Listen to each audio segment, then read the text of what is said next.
Hey everybody and welcome in. I'm Griffin. And I'm John. And we got a lot to go over in today's episode for you, including we're going to take a look at some security features on e-bikes, some traditional ones and some enhanced ones. Plenty of options to help prevent your bike from getting stolen. Also, I took a trip out to California to check out the Electrify Expo, and man, did I see a lot of bikes on display. Lots of cool stuff on the horizon. And then we'll be jumping into some audience questions, including, can you take any old tire and run it tubeless?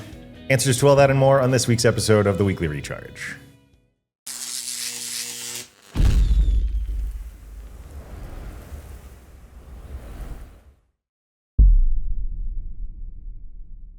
All right, let's get things started by jumping straight into the news. And actually, I'm going to start by talking about the trip I just got back from last week in California at the Electrify Expo. If you're the type of person who's watching this show with us each and every week, first of all, thank you. But also, this type of event is exactly your scene. Some really cool brands were there debuting some new bikes. There was lots of demoing happening, and even, of course, like electric vehicles too. So really, it's an opportunity to be amongst like-minded folks and check out some really cool stuff. So at the show, lots of things were on display. Ride One Up was there with their full lineup. One of the more popular brands that I saw there, just because they had a little bit more diverse offerings where a lot of other brands are kind of like sticking to a niche, but they had, their folding Portola, they had the Rev 1 Dirt, they had the Roadster V3. A lot of people were riding those and checking those out on the demo track and having a good time.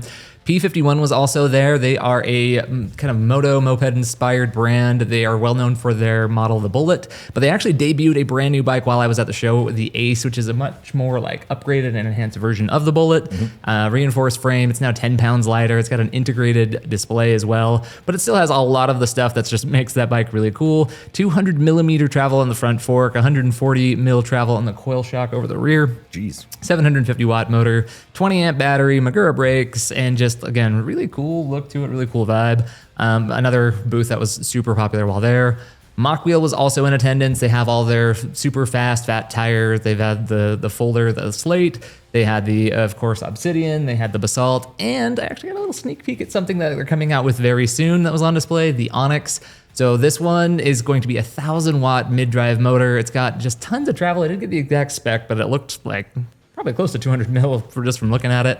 Really cool like overlanding potential on that one. Looking forward to seeing more coming down the pipe from them.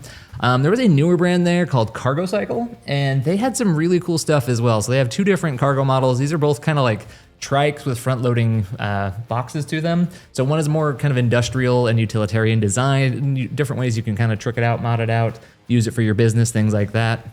The other one is a little bit more family-focused with two seats for kids, but they use high-end components all over this bike, and there's some customization options to it as well. But you can get these things. They come with Bosch CX mid-drive motors. You can get NVOLO shifter, Gates belt drive. One of them even had carbon wheels on it, John. Like, it was just really cool, really decked out, kind of like the spare no expense type of, cargo trike. Yeah, for sure. But yeah, lots of really cool stuff there. It's a company just based out of Minnesota, so definitely check those ones out as well. Le Mans was there. They had, their 3 lightweight models. They are actually 3 of the lightest ones we've ever tested here at Electric Bike Report. There was the Prologue, the Dutch, and they didn't have the All-Road there, but we talked about it for a while. Again, carbon bikes, lightweight, really cool things. In Motion and Drift were 2 really popular booths. In Motion's kind of like an electric, unicycle, I guess. It's just one wheel on there. Really fun things. People were a little test course where people were testing stuff out. The drift bike, but it's one we actually have here in the shop now. Kind of if a skateboard and bike had a baby, that's what you get with the drift board. But there's a lot of cool potential for how to like ride that one as well. And then, the show was kind of split into 2 different sections. And then over on the other side saw JackRabbit. They were, oddly enough, like maybe the most popular brand I saw there. So many different staff, employees, and people outside the show were just zipping around on a JackRabbit. So it's not only fun, but apparently super useful. People just getting around on it and having a good time. Super 73 was there talking about their new model of S2, which is called the Laguna.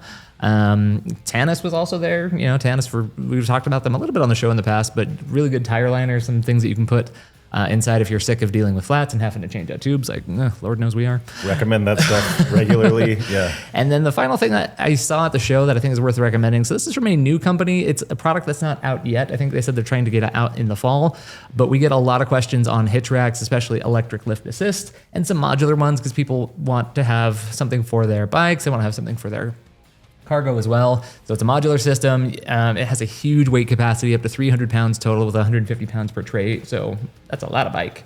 You can haul even like the heavy cargo and moped style ones. But again, electric lift assist, motors up and motors down, really easy. Swap out for the cargo attachment. Seems like a really promising concept. A little bit pricey. I believe it was over $2,000. But again, it's something that I know our audience asked about before. It was really cool to see that out at the show as well. So you got some established veterans, some up and comers, just a really good time. So again, if you ever get the chance, go check out an e-bike expo. It's really just a good time. Yeah, sounds like a lot of cool stuff there. I'm personally really stoked about the Mokwheel Onyx there, as well as hoping we can get in the Le Mans All-Road Prologue. That'd be very cool. Oh, heck yeah.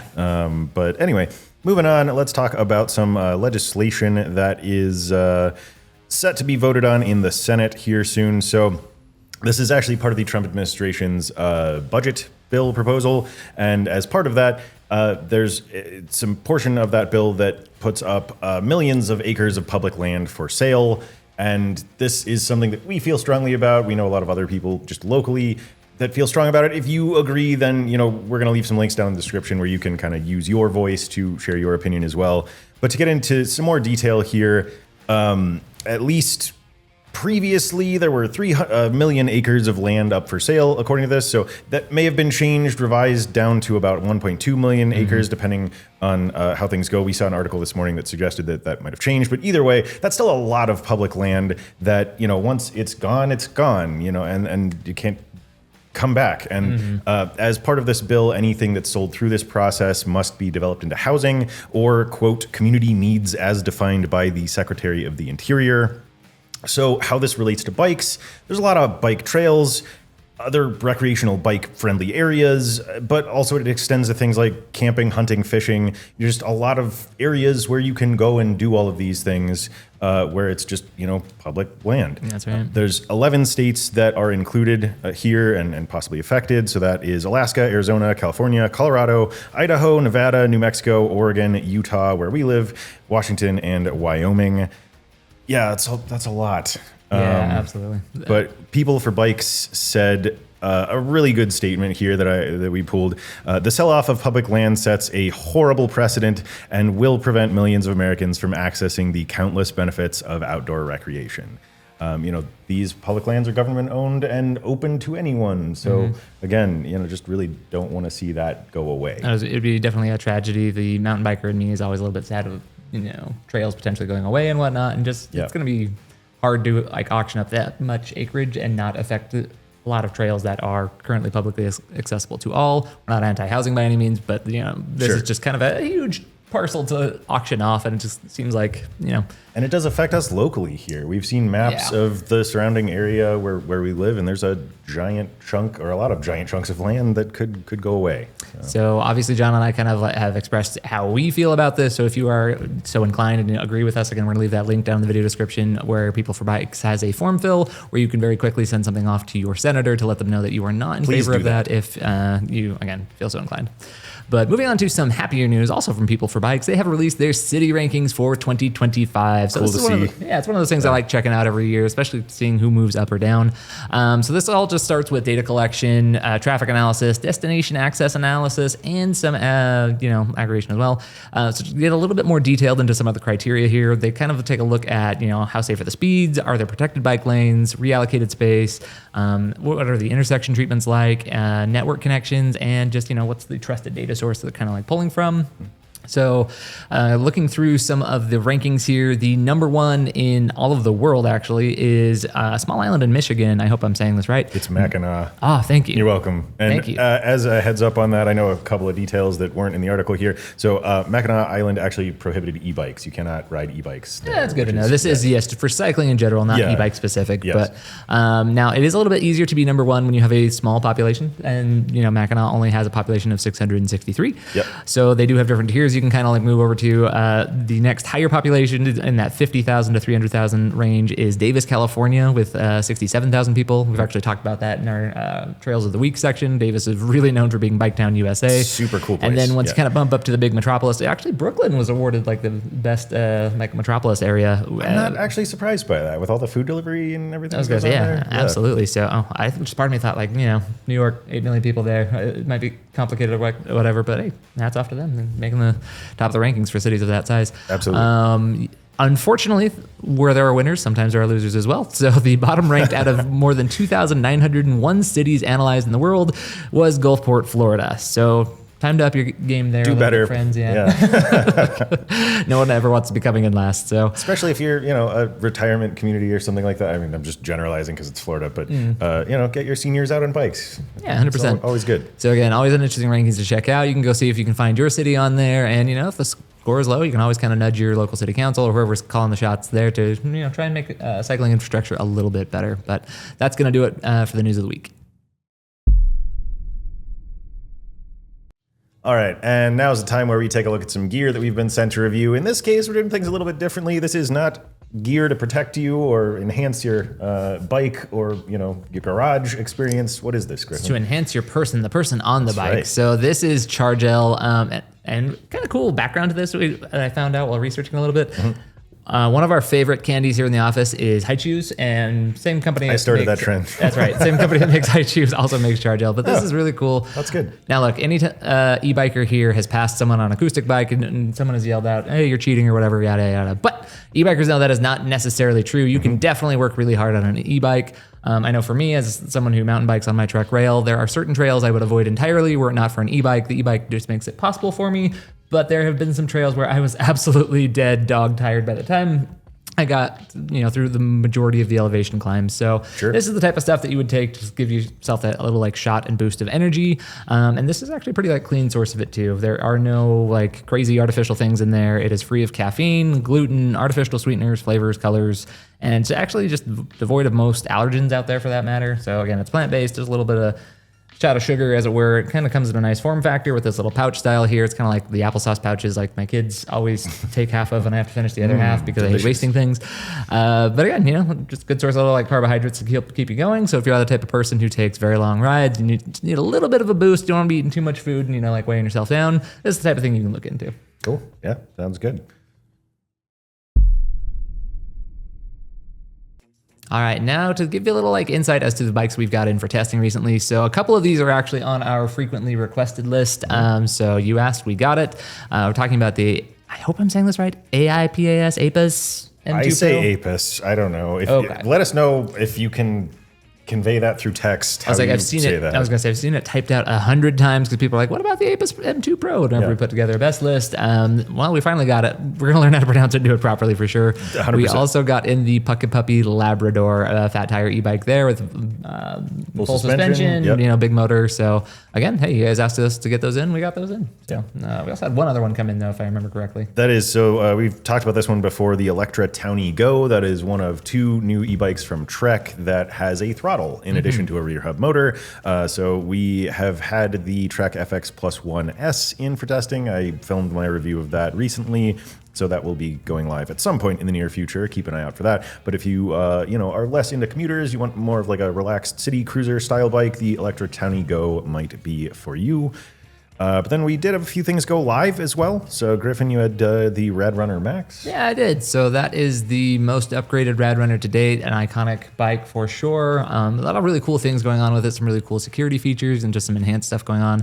I really like the color of the green on it as well. And this is the first Rad Runner, I believe, where you can go up to 28 miles per hour. So I actually really enjoyed how it does living life in the fast lane on that one. That radar feature is really cool to see. Yeah, thank you. I shouldn't have just glossed right over that. It's got a radar feature, so it's you can detect cars as they're approaching behind you. You get some notifications on your screen. It even tells you or how fast that car is traveling.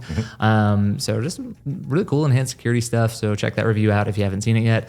John, you also had one go live with the Velotric Fold 1 Plus, right? Fold 1 Plus, yep. Yeah. So that's kind of the upgraded highest tier of the Velotric Folds. They've got the Light, the Regular, and now the Plus.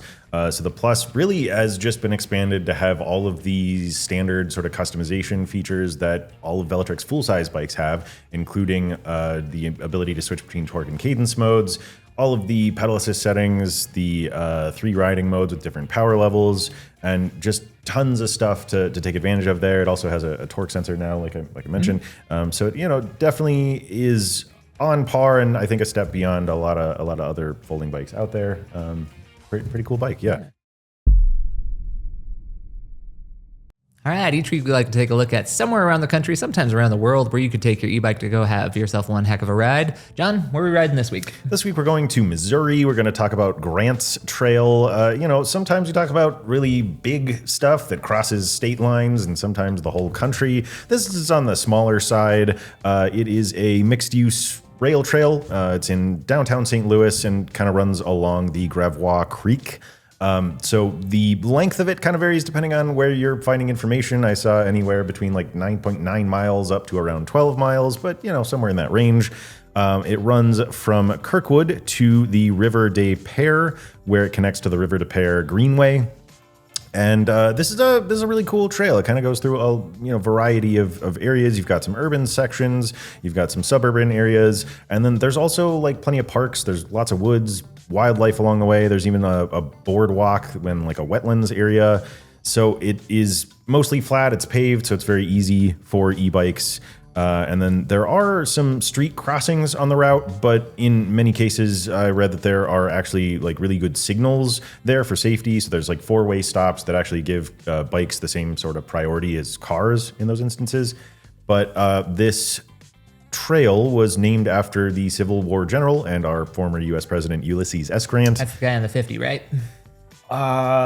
Sure. Have you never seen a $50 bill before? It's been a long time since I've handled cash, actually. Yeah, that's fair. Okay, never mind. We live in a digital world. I'll give you a hard time for that. I don't think I've used cash more than twice in the last 2 years. So. Exactly. Yeah.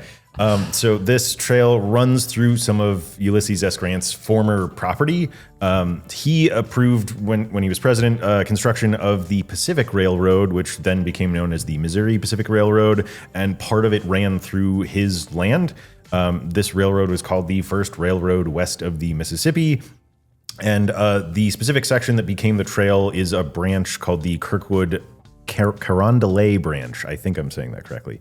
So anyway, it's really cool trail. Like I really like history, so there's a lot of stuff that stood out to me, and a lot of really interesting sites and attractions kind of along the way. Number one is called Grant's Farm, and that is a location where he lived, where he built a log cabin in the 1850s. And so now it is kind of like an animal park and petting zoo, but they also have a bunch of events there. It's kind of a nice family area. Yeah, it looks awesome. There's also a place called the Grant Historic Site that's also known as White Haven.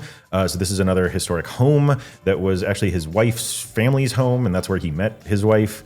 There's another place that's really cool called the Sappington House, which is a historic home and museum. They also have like a library and a restaurant there. And then there's another cool historic site called the Historic Father Dixon Cemetery, just where, a lot of cool headstones, that sort of thing. But then there's a bunch of other attractions along the way. There's the St. Louis BMX Park, the Anheuser-Busch Clydesdale Stables and Pastures that runs right next to the trail there. There's a bunch of restaurants along the way, as well as bed and breakfasts. So yeah, you can definitely make a day out of riding this trail if you want. Yeah, looks pretty cool. And, based on the information that I found here, e-bikes are allowed, but class 1 and 2 only. And then in that city, you have to be 16 years or older to ride an e-bike. And then the trail speed limit is 15 miles per hour, so you can't definitely max out either way. Okay, but take it, low and slow. There's lots of stuff to see here. Some kind of cool like winding paths that I can see like going through like the woods and whatnot. Definitely. I'm also digging. I'm assuming there's pictures of the farm I'm looking at here on Trail Link, but this is like a really cool shot, like this misty one here, like with the horse in the background and stuff. It's rad. Yeah. I'm all about this like animal farm thing to go check out as well. It just seems like a good time. So definitely a great way to spend the day from the looks of it. Yeah, and if you're in the autumn season, the foliage looks gorgeous as always. I know always a sucker for those fall colors. We really are, and there's plenty of cool places across the country that highlight things like that. So yeah, if you're interested, check it out. If you've ridden it, let us know down in the comments section, and if you have a trail near you that you'd like us to talk about, you can let us know down there or email us at questions@electricbikereport.com.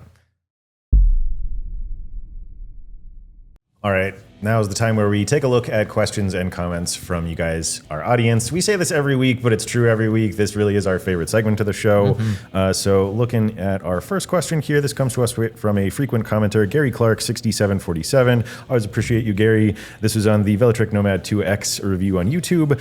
The Apple Find My here versus a dedicated battery-backed up module on Aventon. What are the key differences? After hearing someone stole electric with the battery removed and the pedals removed and the seat removed, which I thought were superior deterrences. I'm not sure if anything will help unless it has pinpoint accuracy of the location of the frame.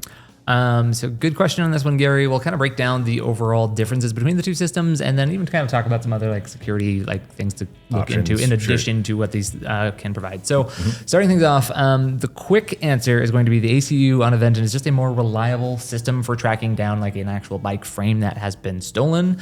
But Apple Find My is still pretty handy to have, even if it is just like, you know, kind of like a second place here comparatively. So, with Apple Find My, what it is doing is piggybacking off of like a network of Apple devices. Now, Apple sells more devices, I believe, than anyone else in like, you know, phones and tablets and all that other stuff. So it has a lot of users. So basically what happens is anytime within a certain range or proximity that someone gets close to an AirTag, the Bluetooth from an Apple device kind of like pings the Apple Find My system and then kind of updates the GPS location of like, oh, that item is right here. For example, I actually have like dog tag collars for my dogs, and most of the time I like just get a little notification saying like, oh, like, you know, the dog was here at my home like 6 hours ago because no one is nearby with a Bluetooth device.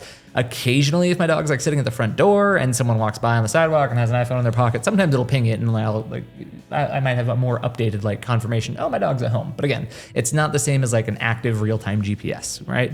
There is the ability, though, if you set it to lost mode, that it'll let someone know, you know, if they walk by it, that it is lost, and then they can kind of help you find it. Yeah, for sure. So there are some like other ways to kind of like track things down if you do use and take advantage of some of the features that it has. Now, with that in mind, again, it's a really good secondary device.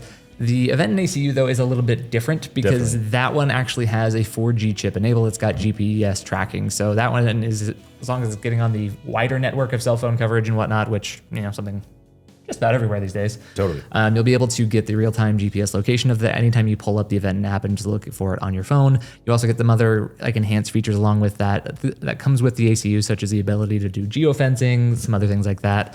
And then, of course, with something like the ACU, because you have that like ability to control it from your phone, they also have like a rear wheel lock. So you can lock up that rear wheel, making it harder to run off with your bike unless someone's willing to just, you know, lift and run. Sure, or cut pieces off or something. Or cut pieces off or what have you. So again, between the two systems, the ACU is the superior one just because, you know, all of those features we just described. It does come free for the first year on Aventon bikes. Then you pay just like $2 a month or something like that afterwards. So it's really very nominal, very small investment for some more enhanced security. But we do actually like and appreciate seeing more and more bikes come with Apple Find My built right in. Yeah, there's even Specialized. I was like, Specialized started adopting it. Turbo Ride One Up had it on their Vorsa, I believe. The Velotric bikes is pretty much across the board at this point. So more people are embracing that technology because it's just a really good, cost-effective way of just giving you some ability to track your bike down. Now, as you kind of like lined up that someone went to the extent of removing all of these different things to try to make a bike less appealing to be stolen, obviously that can still happen. So if you really want the like mother load of defense, it would be something like GPS equipped, kind of like the Aventon ACU. And then of course you like can lock that rear wheel out, but of course someone can still run off with it if they're really determined. So at the end of the day, a good frame lock, something you can lock it to a bike rack, to, you know, a fence poster, I guess, like a sign or something like that. Just find some way to secure that frame to that thing, make it very hard for someone to run off with. Some of our favorite ones that we've talked about here in the past on the show, there's the Forget About It lock, my favorite name of all of the locks. Excellent. It's just a massive freaking chain that would be very hard to cut through, and it's wrapped so it won't do damage to your frame. We're also big fans of hip lock products. The D1000 is a great one. It's an anti-angle grinder, so like it's going to be very hard for someone to get to that one. And then if you just want something for like, hey, crime's not that bad where I live, I just need a little bit of deterrence, you can go something with like the auto lock. They've got like their flat kind of like cable lock system thing that's like made of Kevlar. They've also got, you know, your like the standard U-lock as well. Between all of those things, like you're making it as hard to steal as possible. I'm not saying it's impossible, but I'm saying someone's got to be really determined to get to your bike if you're going to those lengths. So, and if you've ever seen a Reno 911, you could always find a light post. Find a light post to just loop the entire frame through. Yeah. Okay, but great question. Thanks, Gary. Yeah. Okay, so our next one comes from the Best Commuters 2025 video on YouTube from O.C5362. It says, guys, too many bikes here. I need to pick one. I want something reliable. 3 reliables. That's a lot of reliables. Decent range and fast, at least 25 plus miles per hour. Can you give me your honest for 1 or 2 e-bikes? Certainly we can. Just In our defense, a little bit. Remember, that list is narrowing down hundreds to like a dozen 12 or so. But yeah. you want to narrow down further, we can try and narrow down further. So, John, It is tough. Recommend? It is tough to narrow down, and that's partially me speaking as a lover of commuter style e-bikes, but also just like every bike that is on that list is very different and has different things that stand out about it. So, you know, like without knowing more about how you ride and what features you appreciate, it's a little bit hard to make some recommendations here. But I mean, we'll definitely start off with the Aventon Level 3. Griffin and I are on record many times saying this is essentially one of our favorite bikes of this season. Yep. It's excellent. It's, you know, it's sporty. It's got the ACU with all the features that we just talked about there. It's got really dialed in pedal assist levels. And then, you know, you can customize the motor output through the Aventon app. It's just really good value for the price too. I mean, it's under $2,000. It's a solid bike. It's also like kind of like aggressive body positioning without being like, I'm going to strain my back aggressive. It's just like a good time. You feel very engaged and like with the ride itself. So yeah, really good one there. I'm very particular about riding positions. I don't like to go too aggressive, and that one kind of really hits that sweet spot. Absolutely. But then a couple other recommendations. The Ride One Up Vorsa might be a good option to look into, especially, you know, without knowing more about you. And if you're not sure necessarily, you know, what you like about a bike, this one is just super customizable. Both between the ability to switch between torque and cadence sensing modes, but then also just like expanding its functionality. You can, it comes with a cargo rack, but then you can add more to it. You can actually carry passengers on the rack. It's just a really good do-it-all bike, and also like is the SUV style. So if you want to do some off-road adventuring, you can do that with the Vorsa as well. And then lastly, something that's always worth mentioning, the Velotric Discover 2. Now, that one is a little bit more on the cruiser side of things, but definitely has all of the standard features that we, you know, appreciate from commuters. Even has a MIK HD cargo rack, so you can carry passengers on that one too. But, you know, very comfortable ride. It has all the customization options, torque cadence sensing modes, different riding modes, all the things we talked about before. Again, all those are really good options, and I think they're pretty versatile. Should cover a wide range of bases there. Yeah, absolutely. And then moving on to a question from the Electric XP4 review on YouTube from Travis Feld 97. Have you guys had any trouble with the tires? Can you run tubeless with stand sealant, or most people just use tubes? Great question. So the quick answer is most people just use tubes, but let's kind of like dive into this question just a little bit more. So, ideally, when you're looking at running tubeless, you want a tire and a wheel that both say that they are tubeless ready. They mark it in different ways. TR is the most common, I think, these days. I think there's like TLR, TSR, something like that. A couple of different ways that they are stamped. What that basically means is that this is like, you know, it's designation for the product itself. It is designed to be able to do that. There are ways to kind of adapt and convert things that aren't stamped that way into a system that could potentially run without a tube, but there are a couple of things you really have to like monitor and watch out for.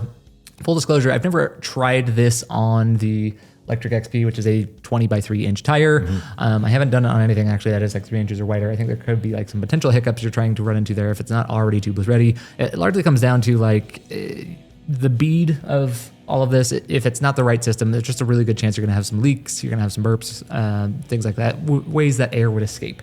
You can try and seal off the wheel with different types of rim tape.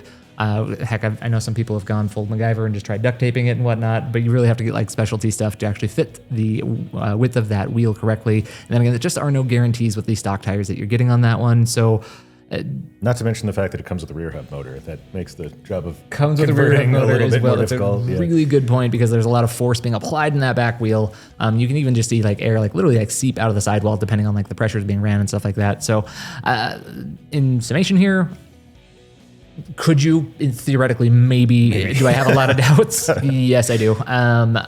So I would just run it with tubes. If you do want to like look into like flat and sealant protection, Electric already helps you out. They pre-slime all of their bikes as they come, but you can also look into other things like Tannis tire liners. We talked about them a little bit earlier. Something you can put in there just to help protect that tube a lot better. Just give it really good puncture protection. Trust me, we know replacing a tube, especially on a rear hub motor, is not the most fun thing in the world. So it is one of those things that if you put in there, it will be a little bit of like time investment, but might be worth it for you to not have to worry about the tube. All right. So moving on from the Event and Adventure 3 review on YouTube. This is from Steve F, who says, I'm trying to decide between the Adventure 3 and the Rambless. What are the big things to consider in making a choice? There are definitely a lot of things to consider there, so I'm going to highlight I think 4 or 5 basics here. The first thing to consider is that these are very different bikes. And so the first thing that I would ask you is, what do you plan to do with your bike? The Rambless is a true electric mountain bike, so it's capable of handling very rough off-road environments, single track, and that is not something that the Adventure 3 is necessarily equipped for. Could you ride it on some smoother areas? Maybe, but generally speaking, it is better for paved surfaces and then fairly smooth off-road environments like dirt roads, gravel paths, that sort of thing. But if you're planning to do some rough off-roading, then the Rambless might be for you. Otherwise, the Adventure would be a good choice. And then both obviously are capable of, riding on paved paths and roads and commuting, that sort of thing. Second, riding position is going to differ a lot between the bikes. So what style do you prefer? So the Rambless, as a typical electric mountain bike, has a relatively aggressive forward lean, and the Adventure tends to be, more relaxed and upright, although it is still fairly sporty for its style. Next, do you need security features? We just talked about those. So both the Adventure and the Rambless pair with the Event app, but the Adventure 3 has the ACU module, so you get the wheel lock, the battery lock, the GPS tracking, the alarm system, motion detection, all that stuff. If you do need that, then go with the Adventure. If not, then maybe the Rambless is better for you. Next, how nimble do you want your bike to be? So again, mountain bike, better for single track. The Rambless is a lot more nimble. It's also lighter than the Adventure, so it's just much more maneuverable. The Adventure is pretty good for its size. It's not, super heavy as far as fat tire e-bikes go, so it does maneuver pretty well, but it's just naturally going to be a little bit more sluggish than something like the Rambless. Yep. And then the last thing that I have here, again, there's probably some other considerations, but the last big one here is, how natural of pedal assist do you want? So both are very good, but the Rambless with its mid-drive motor is just naturally going to deliver power more like riding an analog bike, while the Adventure has a rear hub. Again, its power delivery is very close, but it's always going to feel a little bit different just with that sort of force coming from behind you. So yeah, a lot of things to consider there. Let us know what you decide to go with. We're always curious. But then moving on, another question from the Electric XP4 review on YouTube. This comes to us from JMan1057. I kept hearing the word entry level for this bike. If I was willing to spend $500 to $1,000 more, is there a faster or better bike to buy? Short answer, yes. But again, let's kind of talk about it and dive into it just a little bit more. Sure. So I did the review on this one for the XP4 750. When I say that there's some entry-level componentry, I think that was largely in regards to the fork. And a couple things to remember. Number one, entry-level does not always mean bad. As a matter of fact, entry-level is actually a pretty high standard for a lot of different products out there. Especially these days, yeah. And the fork, it does its job. It gives you a little bit of squish, makes it a little bit more comfortable. It is better than not having a fork, in my opinion. That being said, again, this is a $1,300 bike for that particular model. You can get $1,000 for the 500-watt motor. But the thing that we have consistently given credit to Electric for is the quality is far greater than the price. You could justifiably sell them for $200, $300, $400, maybe even $500 more than they are compared to direct competitors. So with that in mind, you can get the same value as spending $500 more without necessarily spending $500 more in that case. So again, I think in terms of its performance, just everything you're getting on there, can you find faster? Yes, I'm assuming you're looking at folders. But again, it's not significantly faster. It's actually one of our best hill testers. It had really solid and usable range. I do still feel if you're looking at that one, you're probably fine to just go ahead and get that one. But we need maybe a little bit more criteria of what you're looking for in a ride beyond just going faster, because I really think that one actually does a good job and knocks it out of the park for the most part. Yeah, it also just destroyed our brake test. Those custom brakes were spectacular. Yeah, I was gonna say, don't want to overlook that at all either, because the component there was unique, as it was the shift or the brake levers, designed especially for them and stuff. But the brakes on there, absolutely shattered the brake test. So really great hill test, really great brake test. Fantastic programming, torque sensor felt great. The interface is that's a lot of bang for the buck. It was a lot of bang for the buck. You might get something sleeker looking, sportier maybe or something for a few $100 more, but I don't know that you're going to get necessarily more bike guaranteed for spending a few $100 more, if that makes sense. Especially if you're looking at a folding bike. Yeah, 100%. All right, so next one comes to us from the Velotric Nomad 2X, YouTube review from ShadowBear828. Who says, as a heavier rider currently looking at the Adventure 3, if hills and range, mostly paved, are important to me, would this be worth a try given the price difference? I typically dismiss non-hardtails due to range and felt the Adventure had better range over plain Nomad 2. Thanks. Great review of the 2X. Oh, thank you. Appreciate that. The short answer is yes, but we'll do a little bit of a comparison here, a little bit less deep than we typically dive into, but I wanted to kind of bring up some important considerations, specs and performance data for all three of those bikes actually. So the Adventure 3, the Nomad 2, and the Nomad 2X. We'll kind of run through that stuff and then kind of round things out with some extra thoughts. So starting off with their motors, all three bikes have 750 watt nominal rear hub motors. They all have torque sensors. The Adventure 3's motor peaks at 1,180 watts, and it has 80 newton meters of torque. With the Nomad 2, the standard Nomad 2, that peaks at 1,300 watts and has 90 newton meters of torque. And then the Nomad 2X is the most powerful out of the three with a 1,400 watt peak and 105 newton meters of torque. But it's also worth noting that both the Nomad 2 and 2X have the ability to switch between torque and cadence sensing modes. And as we'll talk about again later on, the cadence sensing modes that does make climbing hills a little bit easier than in torque mode. Yep. So. On the battery side of things, the Adventure 3 has a 36-volt electrical system, and its battery is 733 watt-hours. The standard Nomad 2 is a 48-volt system with 706 watt-hours, and then the Nomad 2X is a 48-volt system with 802 watt-hours. So you mentioned not typically looking at full suspension e-bikes due to range. A couple of things just to mention there. Like number one, the difference is going to be pretty minimal. Like yes, a full suspension does reduce your efficiency a little bit, but it's not a massive difference. And then B, the Nomad 2X definitely makes up for that with its larger battery, and we'll see those results here shortly. But then another factor that kind of influences climbing performance, and that is weight. So the Adventure 3 is, as I mentioned just previously, a little bit lighter for a fat tire e-bike. It's 78 pounds. The standard Nomad 2 is 84 pounds, and the Nomad 2X is 88 pounds. All of those weights do include the batteries. And then looking at hill test results. So this is all from our new hill test location, the Devil's Backbone. If you're not familiar with that yet, we have a separate video on that, so recommend checking that out for all the information there. But the Adventure 3 climbed the Devil's Backbone in 1 minute and 49 seconds on throttle, 1 minute and 56 seconds pedaling. The Nomad 2, the standard version, was 1 minute 51 on throttle and then 1 minute 43 pedaling. And then the Nomad 2X was 1 minute and 57 on throttle and 1 minute and 48 pedaling. So we tested both Velotric bikes there using their torque sensing modes.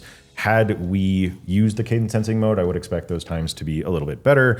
But we definitely saw some differences in results there, fairly minimal. All three bikes did a very good job, as you would expect for bikes with that powerful of a motor. But the weight was clearly a bit of a factor on the Nomad 2X side.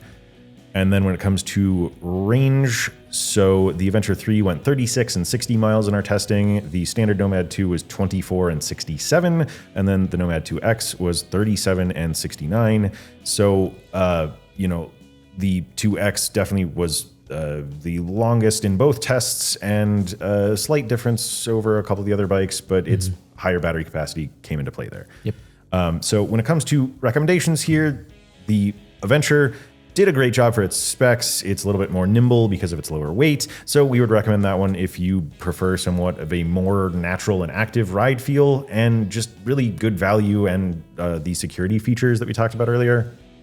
For the standard Nomad 2, it's just clearly a really good middle ground as far as climbing performance and range and price actually. So, we'd recommend that one if you use your higher power settings less often, and then as well as if you just kind of want something that's good at everything, so kind of a jack of all trades, master of none. And then the Nomad 2X has the longest range potential, but it is on the heavy side, so as long as you're okay with that, that one will give you good climbing performance and then potentially the longest range out of the bunch. Yeah. Bottom line, you're not going to go wrong with any of those three. They're all really good hill climbers. So just whichever one most aligns with, your wallet and with your personal preference, go for it. Don't look back. And, again, when it comes to these comparisons, we do run through a lot of information there. So let us know what you think of that down in the comments. We can always shorten things up if you want, or go deeper if you want that as well. Yeah, absolutely. Send over your questions, again, down below in the comment section, or questions@electricbikereport.com. All right, now it is time for John and I to help save you money. That's right, we are talking our deals of the week. Deals of the week. I pulled your move You this pulled week. the move where you just made me go solo when I was expecting it to be a duet. Well, rude. Anyway, let's get things started. So 4th of July is right around the corner. And just as we expected, we're starting to see a couple of brands start their 4th of July sales early. So a little quiet on this front, but we did spot a couple of sales out there. So Also, how is it halfway through 2025? I have no idea. It's crazy. New Year's was yesterday, man. Seriously. But starting things off, Electric has their 4th of July sales up, and as per usual, their bikes are, their bikes are so discounted already that they don't actually take anything off the bike, but they do have really awesome accessory packages. The highlight is the Expedition 2.0 long range, gives you $703 in free accessories, including runner board, seat cushions, an orbiter bar, an upgraded charger, and more. So if you are in the market for a cargo bike, that is already one of our top recommended options as is, but $700 in free accessories just makes the value out of this world. So definitely check that one out. You can't find a deal that great in many other places. Moving on though to Rad Power Bikes, they also have a 4th of July sale going on. So the Rad Expand 5 is $999. We've talked about that one before, but it remains an absolutely killer deal.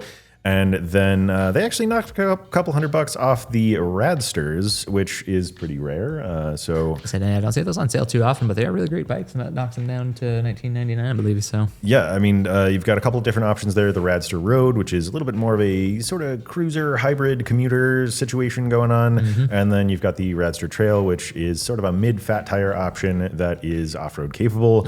Both of those bikes have really powerful motors, 100 newton meters of torque. Nice dialed-in pedal assist systems, strong frames.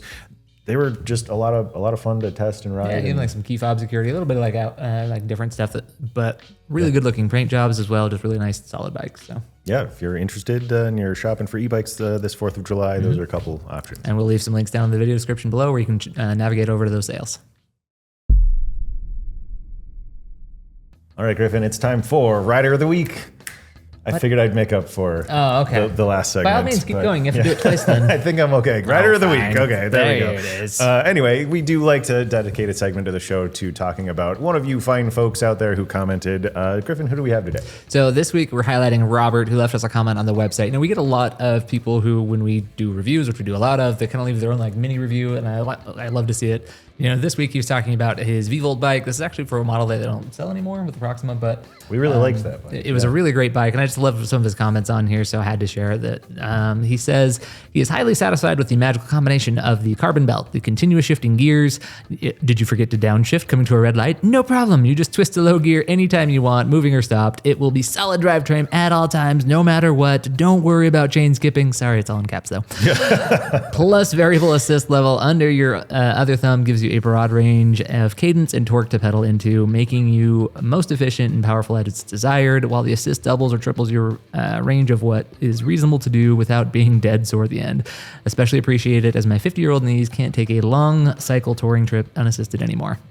Again, just always love to see people giving us their feedback on their bikes, what they like and appreciate about it. I think he has an absolutely awesome point about that. I believe that one has the NVLO shifter on that one, which is, I know I have one thing e-bikes have ruined for me is my shifting habits. I far too often forget. I'm like, you're supposed to downshift when you come to a stop, because throttles have absolutely ruined that for me. I do appreciate it on that bike. It's like, it doesn't really matter.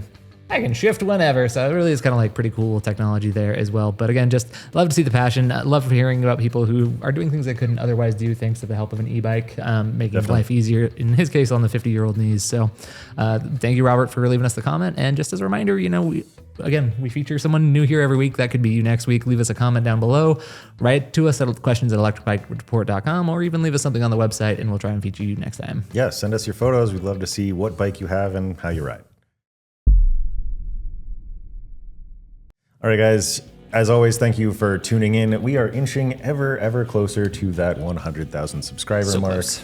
And we really appreciate it. Ever since we started kind of like urging, like we want to see that mark, that goal, the achievement be hit, we've noticed an uptick in subscribers. It hasn't opened the floodgates, but it's definitely going in more. So we appreciate you. Appreciate the audience. We know that's an audience effort thing. So thanks again. And as always, leave us your questions, comments. Let us know what you're writing.